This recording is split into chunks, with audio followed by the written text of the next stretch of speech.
Okay. Okay, so welcome to bookbinding. My name is Artemis.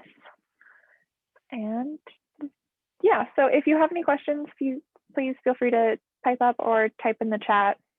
I will try and pause and ask questions and see if you guys have questions as much as I can. But if I get stuck and start rambling, please stop me if you have any questions. Also, I had a procedure done on my hand today, so I will be a little clunkier than normal. I apologize. I did not expect it to happen this morning. So yeah. So the first thing is all the supplies that were just on the screen. So you need regular paper of some sort. This is just printer paper because it's easier to work with. I also have a thin cardstock. And then most importantly, you'll need some sort of thread. I chose the most visible color I could find in my embroidery thread pile. A needle. I personally like embroidery needles because they're a little bit larger, but any needle will do. I have an awl, so I use this for making the holes, but you can use your needle, you can use a pin, you can use a safety pin. Really anything that is thin and stabby works fine. And then I also have scissors for trimming the paper down, and I have my paper cutter because I have no confidence in my ability to use scissors left-handed. So I'll be using that as well. And then optionally, the paper cutter, I have a popsicle stick because I do not have a fancy bone folder, but I'm just going to use this to make the creases in the paper. And so if you have one, awesome. If not, you can use like a butter knife kind of thing, or you can just crease it with your thumbnails, whichever you prefer. But those are all of the materials for today. But to get started, it's the most important thing is to figure out the way your paper is made. So paper, like fabric, has a weft to it, and just figuring out the direction of the paper is the first and most important step. It's super easy to do. You just take your paper and kind of bend it. So you can tell this doesn't really want to bend very much this way, where this way it's a lot easier. So you're going to get a lot less wide of a mountain. Like for this is pretty thick. This is pretty thin. Most printer paper that I have worked with has the structure going this way. So it's a lot thinner this way than it is this way. And you just kind of let it fold until you feel resistance. So that means the lines of the paper are going whichever way is narrow. So the lines are all going this way internally. So you want to make sure to fold things this way so the structure is sound, because if you fold things the way it doesn't want to fold, you're going to break that internal structure, which just means your joints are going to be a lot weaker and they're going to tear a lot easier. So again, most printer paper, when you're holding it like this, the weft runs vertically. So you're going to fold it in half this way to make your book. So we're going to want to make cuts. I'm going to cut this in half this way, so we'll have two sheets that fold the proper way. Does that make sense to everybody? I can go through that again. This is another random piece of paper I found. So you can kind of see again, it's resisting going this way. So unlike the printer paper, it wants to fold this way. Notepads are often different because they want, like they're looking for added stability, or they're just cheaper to cut this way. This was a very inexpensive notepad that I had. Yeah. So for your book, you're going to want to have the fold of the pages, whichever way it's easier to fold it. So again, that's this way. So my book is going to open like this, and you can flip through the pages this way. So to do that, I'm going to cut this paper in half here. So I will make two sheets of paper. You can do that with your scissors. You can do that with any sort of cutting device, depending on what you're doing. When you buy paper specifically for bookbinding, you get them in these giant sheets generally, which you can cut down to whatever size you need. So if you're doing that, you can use X-Acto knife, but for normal sized pieces of paper, these I found are the easiest.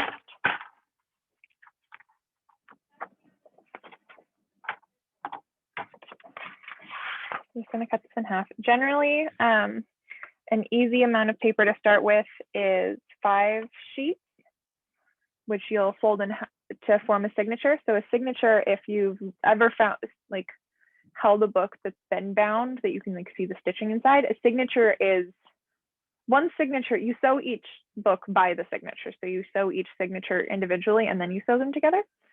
So we're going to be making a 1 signature book. And you can put 5 sheets into a signature that when you fold them in half will make 10 pages, which I will go through all that math again in a second. But for right now, if you want to cut out 5 pieces of paper that will go into your book. So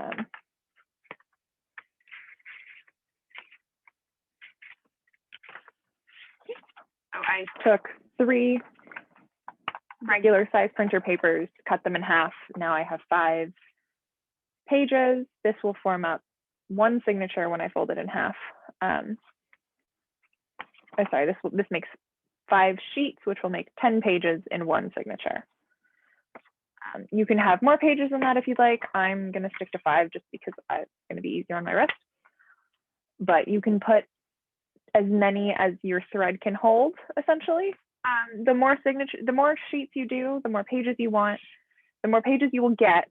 But as I'll show you in the folding, it will start to look a little bit uneven. Modern books are all trimmed after they've been attached. And if you've ever looked at old books where some of the, it looks like some of the words are cut off, that usually is signifying that it's been trimmed after it was bound.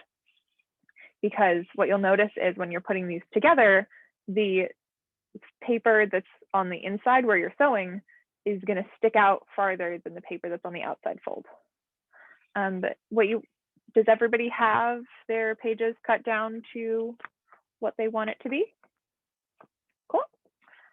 So next, what you're going to do, open the chat up so I don't miss it, is you're going to individually take each page and match the corners together, just like you would normally, and then you're going to fold it in half. But what you want to do is start at the center.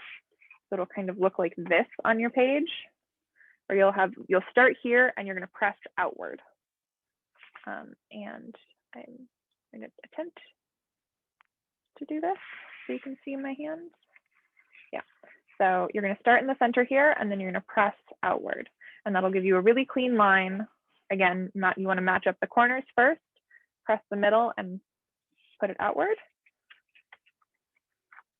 And if you're great at folding paper, you can fold more than one of these at a time. I like doing them individually because I think it makes them turn out cleaner. And then if you have a bone folder or a popsicle stick, what you're going to do is you're going to use that to just make sure those lines are really clean. That was the first one as well. So just make sure that pressure is really solid. And now your paper is gonna, you can kind of see it, lie super flat. This fold is very crisp. And again, if you had folded your paper in the wrong, quote unquote, wrong direction, this would be breaking a lot of those solid lines. So let's fold all of our pages.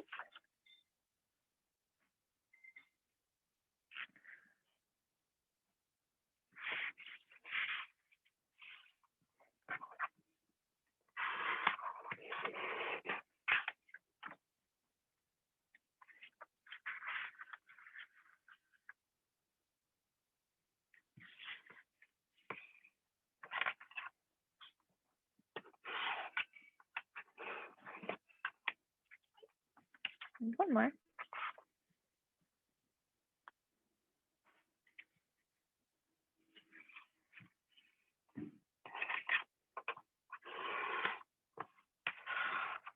Okay, now you've got those 5 pages.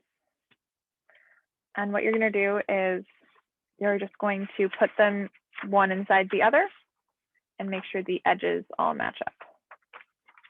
So just nest those inside each other.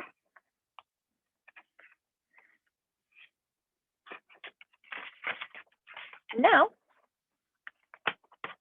this is a signature. I'm going to switch the camera back really fast.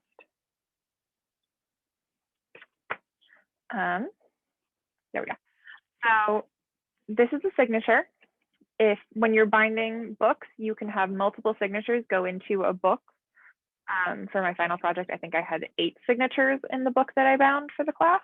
So you can have multiple signatures. Again, this depends on the structural integrity of your thread, which is why I like using this embroidery cord, like the twisted one, not the floss.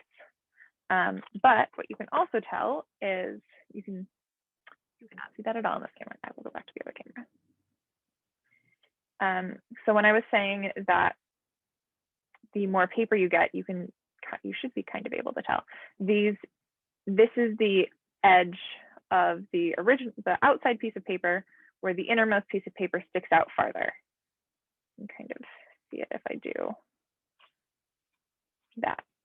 So you can see the difference. This is the outermost piece of paper, and then the innermost piece of paper sticks out all the way to here. So the more pages you put into a signature, the more, and the thicker paper you use, the heavier weight paper, the more you're going to get this kind of outset. So what you can do is you can trim it down if you like. You can just trim that edge off to make it one clean line. I personally like it because it makes it easier to find the center of the signature. And if you have a multi-signature book, it kind of creates like a binder tabs definition when you're feeling it. So it's easier to navigate the book, but that is entirely an aesthetic preference. But what you're going to do now is you're going to take your ruler. If you don't have a ruler, it's fine. You can eyeball it, but I like measuring the distance. So mine is 5.5, and you want to have ideally 5, but any odd number of these are going to be your the places where you poke the needle through for your sewing. Technically, these are called stations, but they're just the hole that you're going to sew through. So, like I said, you ideally 5 if you feel like your piece is too small for that. You can do 3 if you feel like it's too large for that. You can do more, but for this first stitch, I would suggest doing 5. For the second stitch, the 3 won't matter as much, but I would suggest doing at least 5 for this one. There we go. So what you want to do is you always want to mark the center for sure if you can. If you don't have a ruler, you can eyeball it, try folding your paper in half a little bit and kind of mark it that way. But you definitely want to mark the center. That is 2 3/4. I can kind of do math, I promise. It doesn't super matter where you put your marks. You can erase them once you've made the holes in your signature.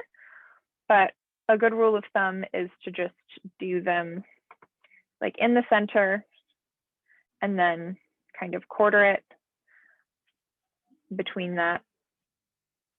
Sorry. And then I'm just gonna kind of eyeball it, do it here and here, here, and here. Okay. So now you have to decide if you want to make a cover or not. So because for this one, we're going to sew the cover to this book. And so I am going to put a cover on mine. So I am going to cut that. If you have that heavier weight paper, you want to cut that down to the same size.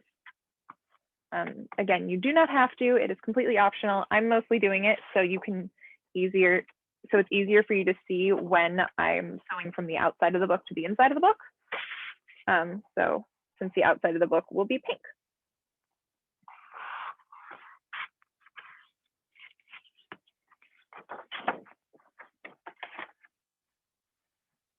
Does anybody have any questions so far?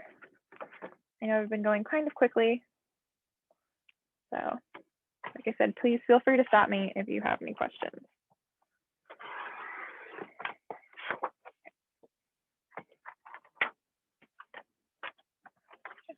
And just again, I'm going to fold this. Oh, come on.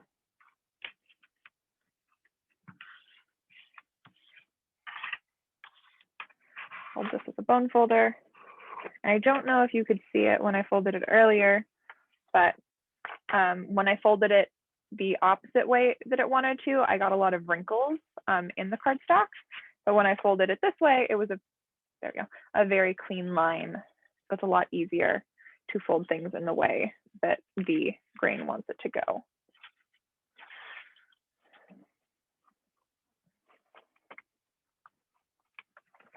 Okay.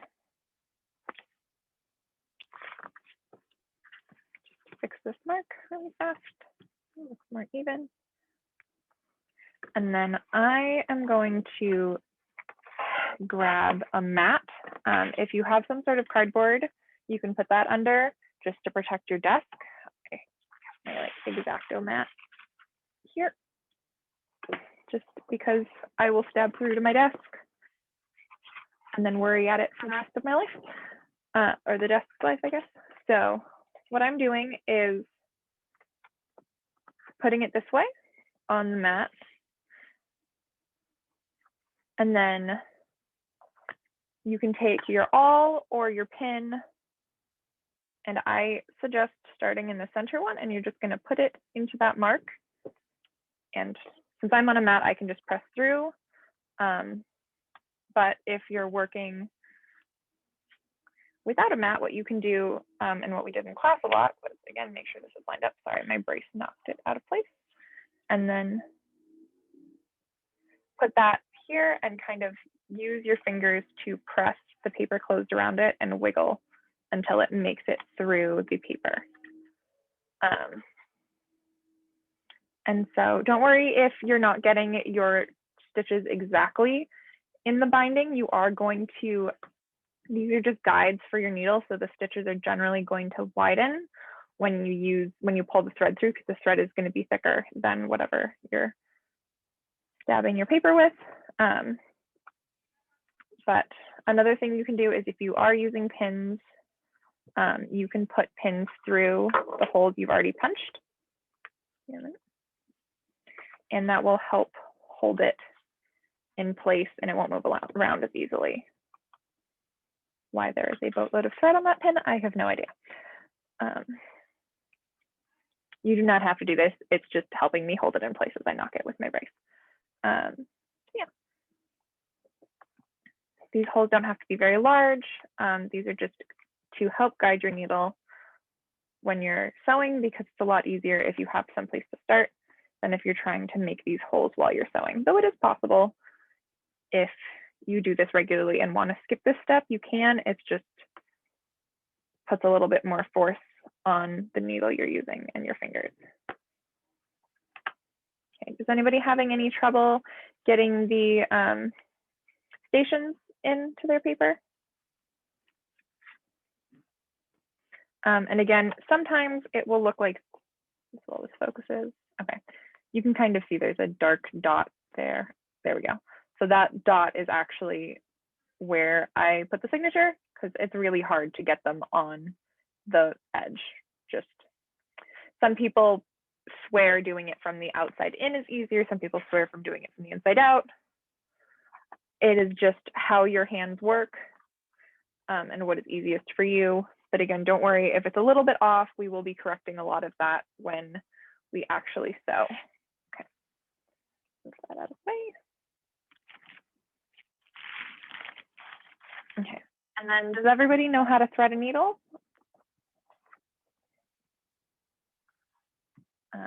Just in case. I'm going to go through that really fast.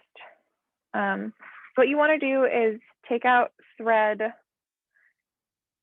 For this purpose, like I said, I grabbed the brightest thread that I could find, so it would be easier to show up on camera, but you can use whichever you want. And then I believe the rule of thumb was about 3 times the, so like I'm just wrapping my thread here, so it's about 3 times the size, because you're going to need a 2-inch tail at the beginning, and then you're going to go back and forth across this, and you need a 2-inch tail at the end. So I like doing 3+ times the amount of thread as the length of the spine of the book.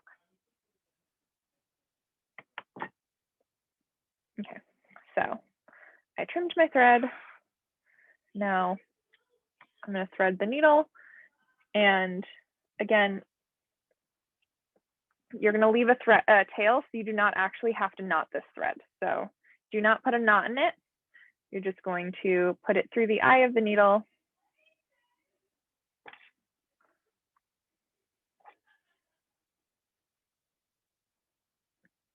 And then just leave it sitting with its tail, and then leave this other end raw. So you're not going to do anything to that. You're just going to leave it as it is.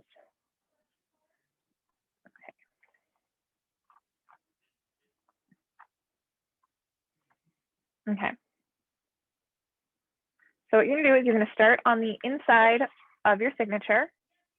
We're going to go through the center section, the center station, sorry, not section, the center hole. I'm going to pull it to the outside. And again, you're going to want to leave about 2 inches of that thread inside. It's not an exact measurement, but approximately that much. Okay. Then what you're going to do is you're going to pick a direction, it doesn't really matter, and go from the outside. So from the outside to the inside of the next station over. So the next hole. Doing this facing away from me, sorry. So yeah, outside to inside. So you're going to have, it's going to look like that with 1 stitch, and the inside's going to look like that so far. Exactly. And ooh, that's really pretty paper. And now you're going to go from the inside to the outside in that farthest from the center hole in the direction that you're going.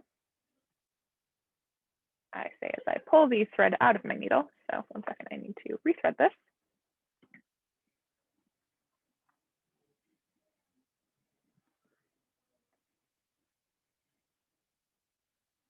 Okay.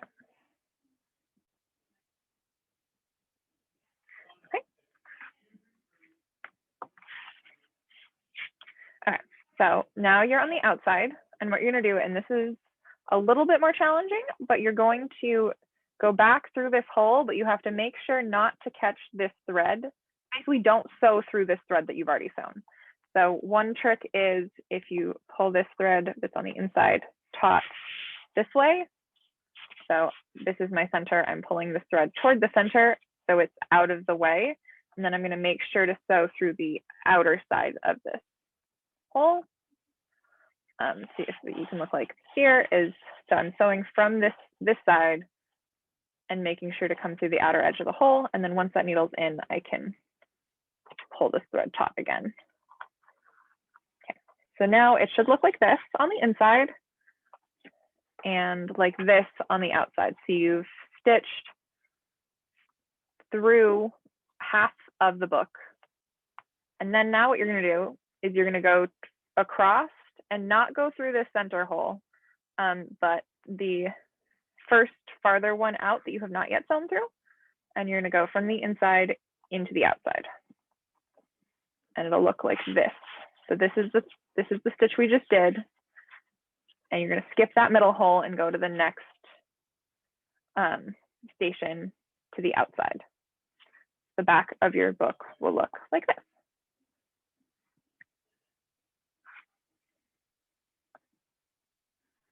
And now you're going to go from the outside to the inside on this last station.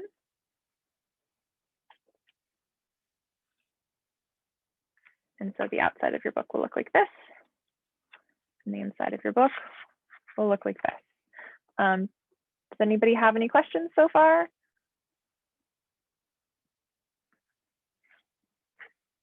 Nope. Okay. So then you're going to go through this, the next closest station, again to the outside, again making sure not to catch that thread that you've already sewn through.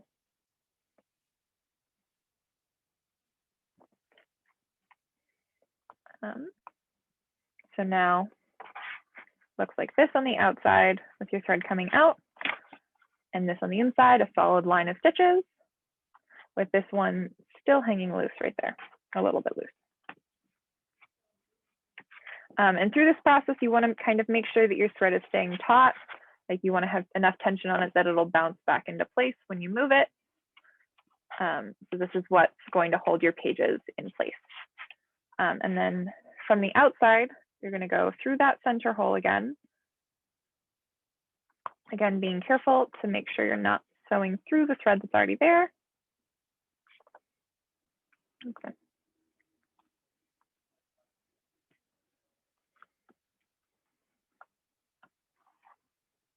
And you should have 2 tails in the center like this. And then what you're going to do is you are going to, around that loose center thread, you're going to take these and tie these in a box knot. So you're going to go one direction, and then you're going to make sure to loop them the opposite way going back.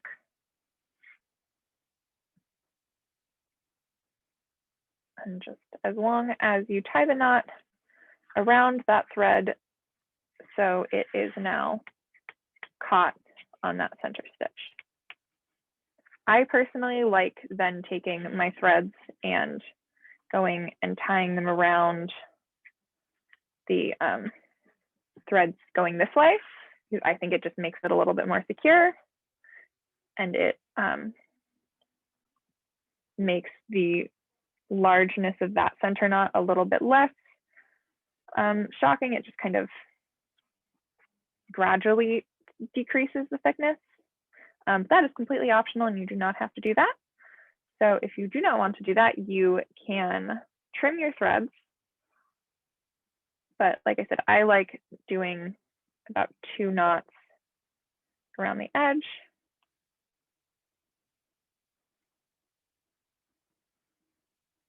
On each side, just because I think it makes it look a little bit cleaner, and it keeps it a little bit more secure on at the end.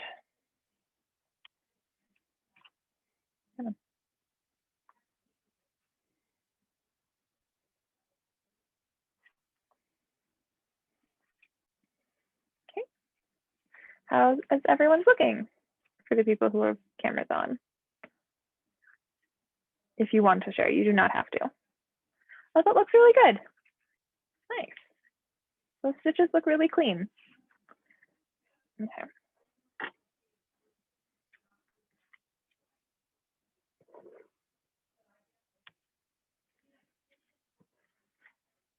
And then you just want to trim that as close as you can. Some people like to put a little bit of glue on it. That looks really good. Yeah, some people like to put a little bit of glue on the ends. That's the other reason I like tying extra knots, because then I don't have to worry about getting glue out if I'm not using glue that day. But this is a pamphlet stitch. That up just a little bit. And this is kind of what it looks like at the end. So now you have one booklet that is all attached.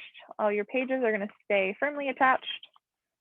And yeah, so this is a pamphlet stitch. And now you have a little booklet. And these are super fun, I think, for not necessarily bell events, but just any event where you want kind of like an in-theme looking booklet, because you can cover this, like cover the outside with anything and just have some blank pages, walk around with an old-fashioned looking pencil, and you've got a nice little period notebook. Yeah, so that was the pamphlet stitch. And then next I can go through the saddle stitch, which is very, very similar. It's just instead of having this like extended loop through the middle, it's a little bit different, but all the outside stitching is the same. So if you don't want to stick around for that, you do not have to, but I'm going to do that. And then if you did not put a cover on it, what you can do is you cut, if you don't have it accessible to you, or you want to add a cover later, what you're going to do is you're going to lay your booklet flat on this piece on whatever piece of paper you want to make the cover out of. And then for me, this is an 8.5 by 11. So I know since this, like, it has just a little bit more space on each side than this does, if you're laying it flat. What you're going to do is you're going to cut it at this length here, and then you're going to fold these edges over, and it just creates a little like book like the hardback book covers that you see. So if you did not stitch a cover onto yours, you can do that pretty easily, which I will show you in just a second.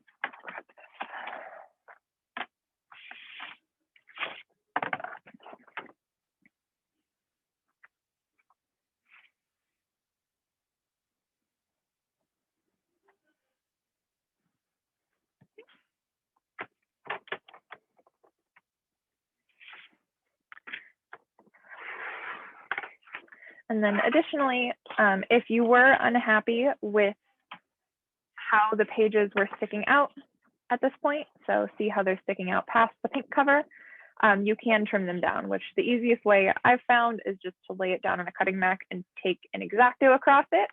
But if you're using scissors, you can just kind of trim across the end, and that works just as well. But again, to make that book cover, you're going to take your piece of paper that is the same height as the spine of your book that you just made. You're going to fold it in half. And this is going to look really wonky on this one because I'm folding this the wrong way for this paper. And as you can tell, it really does not want to be folded this way. When I'm trying to fold it, it's going to crinkle instead of actually folding. So like you've got that ugly crinkled line there. So if you ever are folding paper the wrong way, you can still score it into being relatively cooperative. Like you can't really tell that I did that, but this edge is going to be a lot weaker than if I'd folded it the way that it wanted to be folded. So you can kind of tell the difference a little bit here. So yeah, so you take that and then you put your other book in the middle there. Yeah. And then the easiest way is to make sure that's centered up, which you can do by kind of just sticking it in there while it's folded. And then folding this edge over and using the hardness of the edge of your booklet to fold it. And again, this goes a lot better if you're folding the paper the right direction. It's going to look a little wonky like that, but use the super sophisticated popsicle stick, squish that into submission, and then you do the same thing for the other side.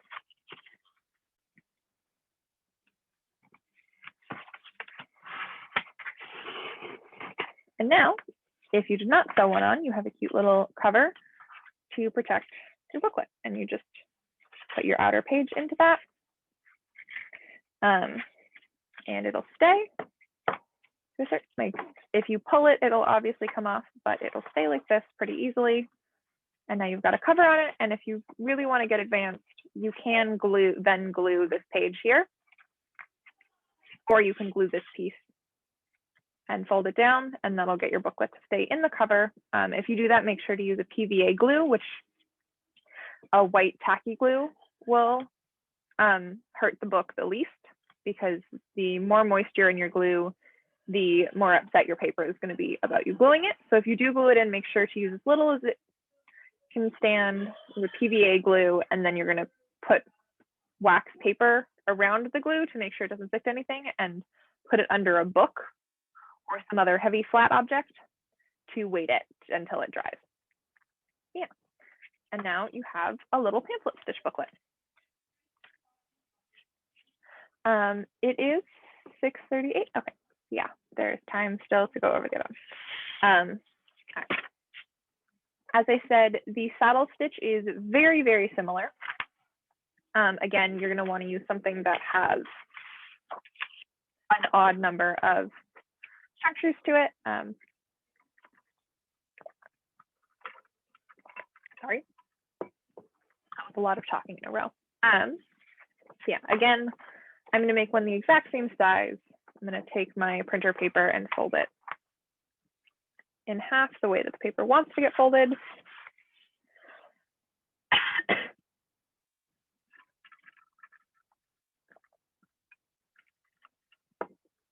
Sorry, I do not talk this much on a regular basis anymore. I'm going to do 5 pieces, 5 sheets again. So I'm going to cut 2 more pages so I can use the extra page I had last time. Or you can always add more if you'd like, especially if you're feeling more comfortable now and you want to make a little bit thicker pamphlet. You can always up the amount of sheets you're putting into it.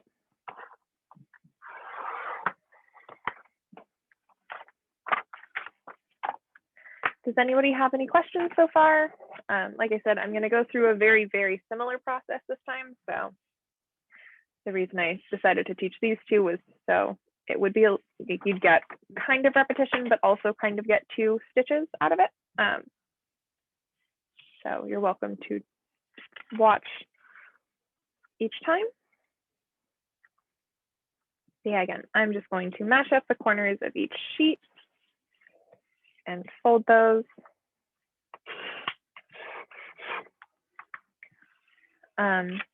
So if you ever do look up tutorials, and I can post the 2 that I was referencing for terminology on here after if you'd like. But you'll hear them talk about bone folders a lot. Oftentimes those are now made of plastic, but you can get real bone ones at many bookbinding stores. If you are interested in doing this, Blick has a decent supply of paper, which again are generally purchased in very large sheets. Like I think the sheets I got were roughly 2.5 feet by like 4-ish feet. I'm very heavily ballparking that. But popsicle sticks work pretty well for bone folders unless you're doing like a really heavyweight paper.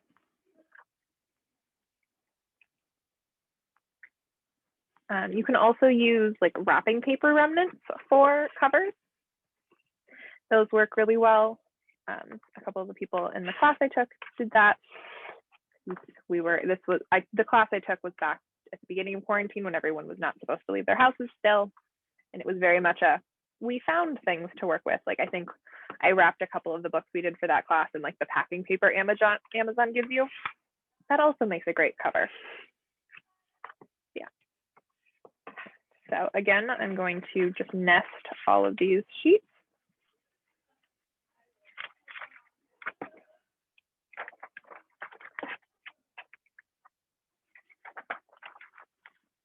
And then the reason I like the saddle stitch is it's frequently the stitch people use to make more than one folio book. Yeah. Okay. Again, going to make a cover out of just this lightweight cardstock.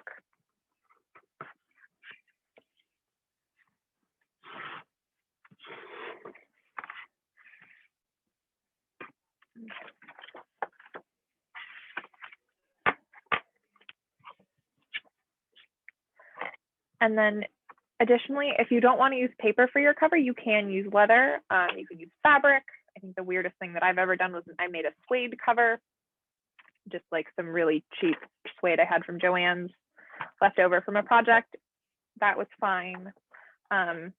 If you do use fabric, the only thing is it will be harder to dry. I actually do not know. I can grab this. Basically, grab these earlier. Sorry.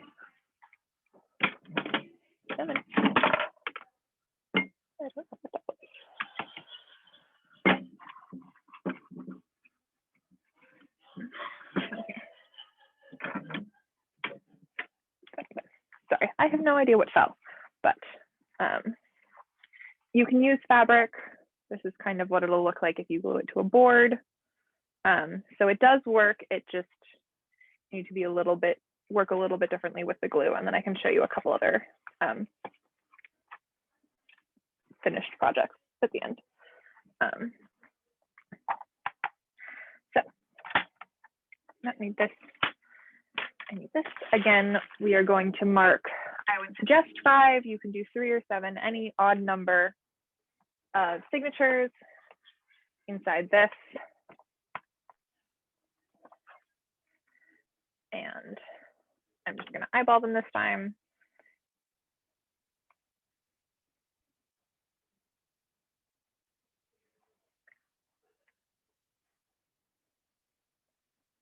Let's look close. And then you're going to take your awl or your needle, and again, this is the exact same as before. You're just going to make these holes to sew through.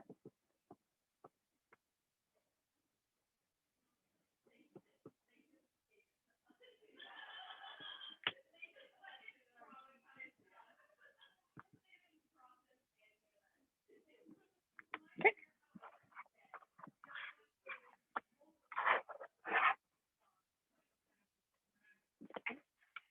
Okay. So you're going to do the same thing to prepare your needle again, where you're going to take approximately 3 times the amount of the length of spine. I generally do just a little bit more because I like being safe and I don't want to run out of thread. If you ever do run out of thread, you can always knot it. And using that square knot is pretty easy.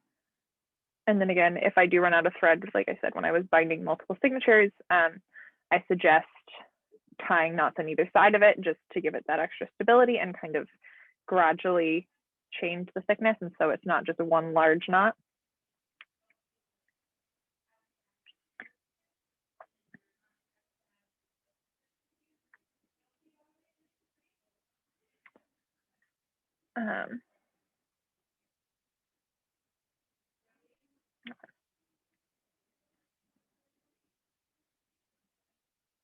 There we go. Okay. So for this, you're going to, again, start on the inside, center, stitch, and stitch through to the outside, again, leaving a couple of inches of thread on the inside.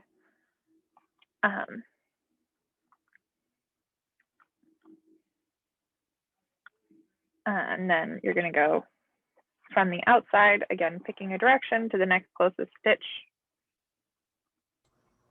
15 minutes. Okay, thank you. Thank you, 15. It's easier if you do not drop your papers and unalign them, but okay.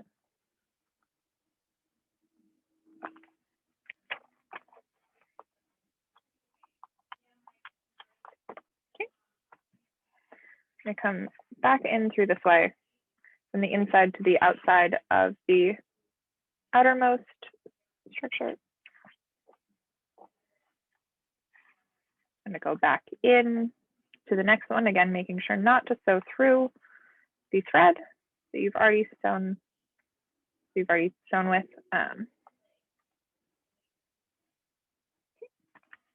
And making sure to keep your thread relatively taut. And then the difference here is you're going to go through the center one again, back to the outside, and you're just going to keep, do the exact things that I've been saying not to do.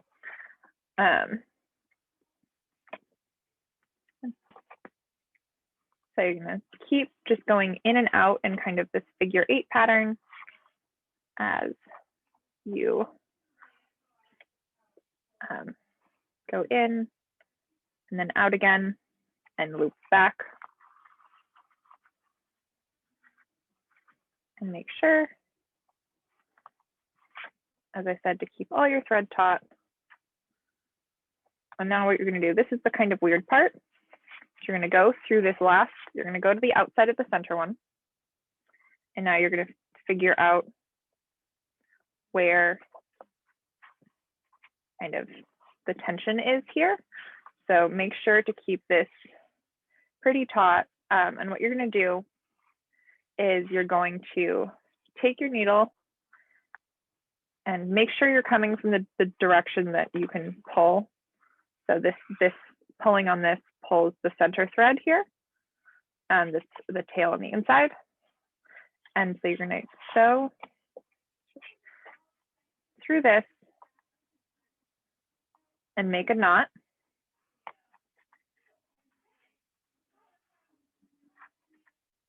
And now what you're going to do, and this is the weird part, is you're going to take the tail on the inside and very gently pull until that knot comes through and is on the inside of the book.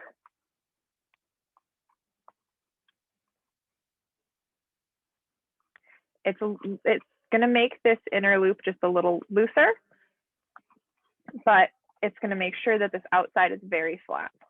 And then I personally, again, like looping this thread around a couple of times, though with this process, you don't have to knot it. Just loop it around a couple of times. And then you are going to trim this thread and make sure this is on the inside. I'm going to trim this thread as well. There you go. And this is your saddle stitch. So like I said, it's a little bit different. It looks very similar once it's done, where you have, but you're going to be going through this hole more. And so it's got individual stitches. And then your outside looks like that.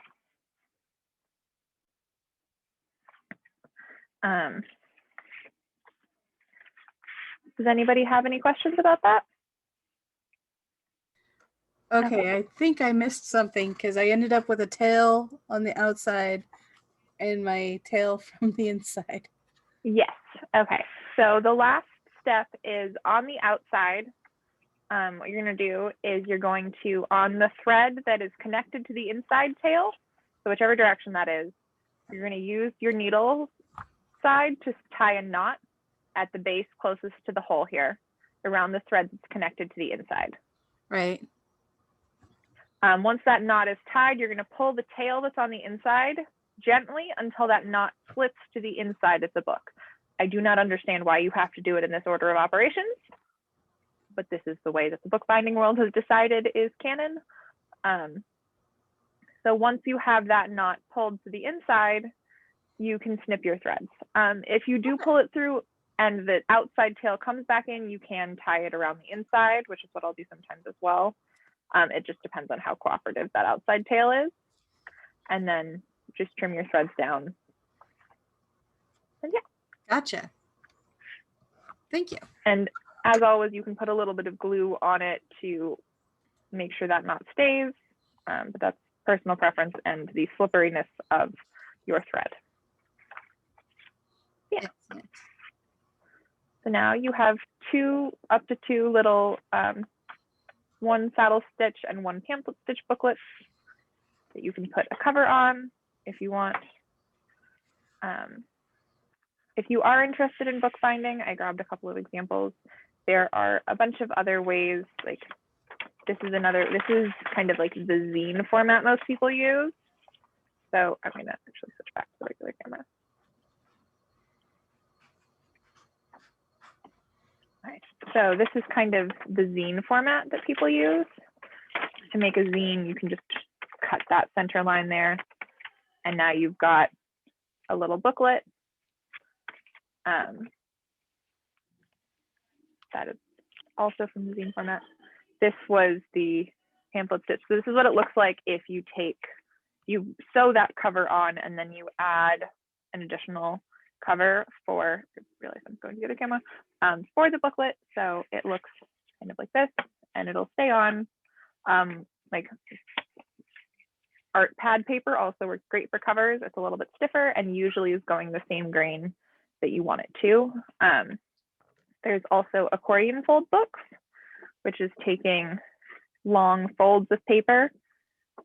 And you don't think you can see it on the camera, but there's actually a hinge here.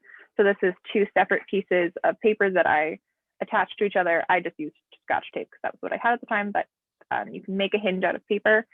And these are book boards that you attach. So you've got some more solid things that I just covered in random scrap fabric I had. And that's also an accordion book. But yeah, there's lots of little things you can do. You can make pop outs in any of the folded options. And then there's of course always the multiple folio books that you're used to when you see like those old fashioned books or the leather bound notebooks. And to do that, you're doing this a bunch of times, but each time you're stacking another signature on it and stitching and stacking another one and stitching this way and stacking another one and stitching down. Yeah. Does anybody have any questions about bookbinding in general?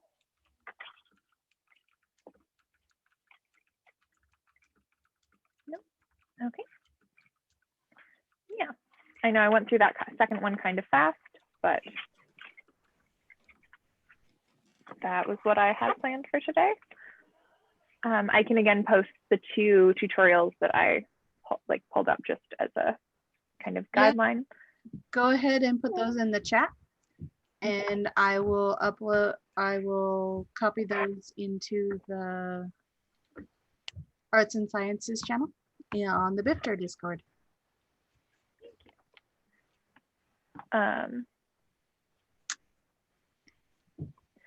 Oh, so one other thing I was going to say about regular bookbinding is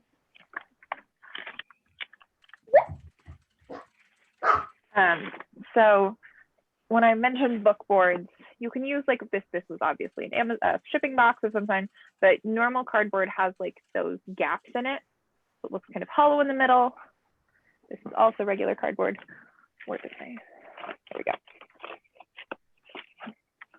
Bookboard is solid, so there's no dark gap in the middle. It's just a lot harder. So if you are looking to get into binding like actual like heavy books, make sure you're getting bookboard. But cardboard is great to work with and experiment on.